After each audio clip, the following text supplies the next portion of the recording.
Hello yet again. A lot of people ask, what printer should I get if I only plan to print mostly monochrome? Jose Rodriguez back again. We're going to discuss that, and there are certain printers that are more suitable for monochrome printing. And one of the ones that I thought was probably the top most wonderful printer for monochrome printing, unfortunately, is discontinued because it had other problems. The Pro 1. The Pro 1 had matte black, photo black, and three grays. Can you believe it? That provided the most gorgeous transition, smooth as butter transitions. Okay, unfortunately, it had other problems that were basically of a mechanical nature, problems with print heads, and that sort of thing. So it failed and it is gone. But yeah, subsequent printers, however, will max out at two grays, one black. So either matte black, photo black, and the two grays. And then you utilize your other colors as required to help create a linear transition between black all the way to white that does not change in tonality. Okay, it'll be neutral throughout that density change from the densest black all the way to just plain paper. So you want a printer that will have a gray, whether it's just one gray or two grays, as with the Pro 1, three grays. If you still have one that works, good luck. If you still have one that works, then you are very lucky because these printers at some point will require a printhead for no reason. Okay, no reason. It'll just go bad on you. So that's happened to me 4 times. All right.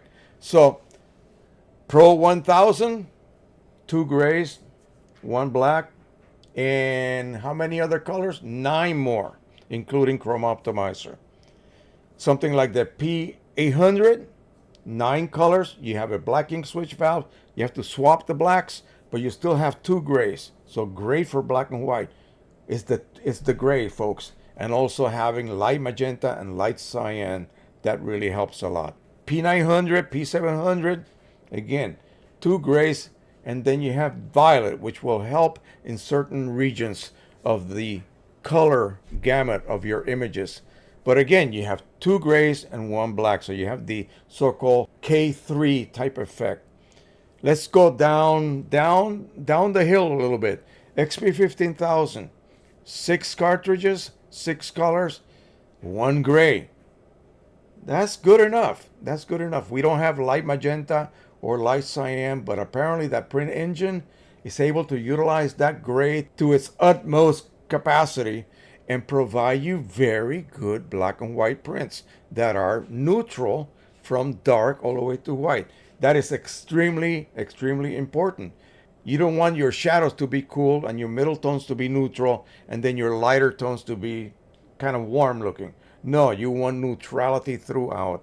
And the way to achieve that, of course, with a printer with a minimum number of inks is a really, really good ICC profile. That is a requirement.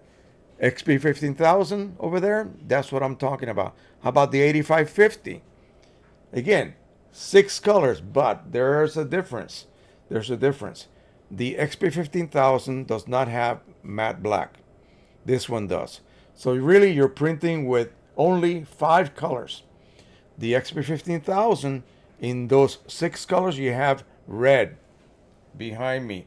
If I want to reproduce that red, the XP 15000 will be the best printer to use for that. Or a Pro 1000 also has red. Or a Pro 10 also has red. You see what I'm saying? So in order to be able to reproduce certain colors in the gamut, you require an ink set that may need to have a proprietary color such as red. But we're talking black and white here for now. So this one here, is it a good black and white printer? It can be. It can be also. The ICC profile is what makes the difference. Or use black and white mode within the driver itself. You will not have to worry about color management. It actually does a really amazing job creating a very linearly neutral result from black all the way to white.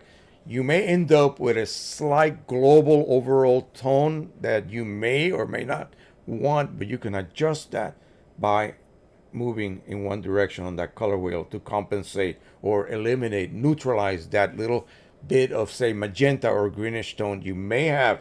Again, I'm not saying you will have it, but you can possibly have it. So what you do is you adjust, reprint. So now you look at the results and you say, okay, this is neutral. I cannot see any color cast at all. You check it on the different kinds of lights. You save that setting. And anytime you print monochrome, you're going to use black and white mode, no ICC profile. You tell the driver to control color, and then you tell the driver to use black and white mode instead of color mode, and make adjustments as needed. The type of paper that you use may have an effect on how neutral it appears to your eyes, because the paper base may be warm, may be cool, may be whatever. And so you may have to adjust that a little bit, unless you want to just leave it and let the paper's properties, in other words, the base color of that paper base itself, come through and affect your image. Some people are very picky and they'll try to neutralize a slight warmth that is actually brought on because of the paper base itself. Whatever, you're the boss. You can adjust anywhere you want. I normally do not. I just let the paper's characteristic pop through and affect the way my print looks, which is part of why you use a type of paper. So anyway, remember, the more grays you have, the better a black and white printer it will be. Printers, again, like the Pro 1 in black and white mode, oh my gosh, that was the best results I have ever seen in my life, unfortunately, like I said.